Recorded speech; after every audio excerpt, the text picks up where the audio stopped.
হাদিসটি পড়ে চোখে জল চলে আসলো। হযরত মুসা আলাইহিস সালাম একদিন আল্লাহর কাছে জিজ্ঞাসা করলেন, হে প্রভু, আমার অনুসারীদের মধ্যে কে সবচেয়ে বড় পাপী? আল্লাহ উত্তর দিলেন, যে ব্যক্তি সর্বপ্রথম এই পথ অতিক্রম করবে সে ব্যক্তি হলো তোমার অনুসারীদের মধ্যে সবচেয়ে বড় পাপী।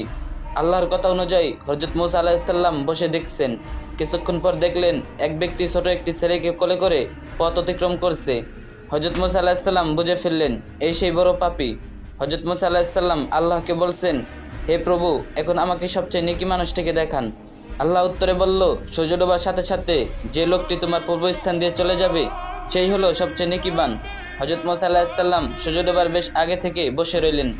যেই সূর্য ডুবছিল দেখলেন সে সকালের ওই ব্যক্তিটি ছোট ছেলেকে কোলে করে ফিরে যাচ্ছে।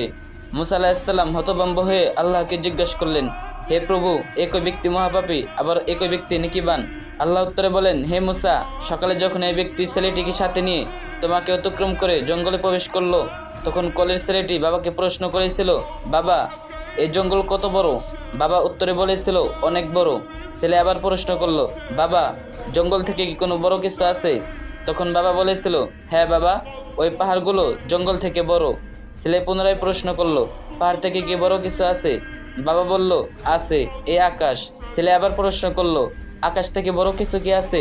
সে ব্যক্তি বলল, হ্যাঁ, আমার পাপ এই আকাশ থেকেও বড়।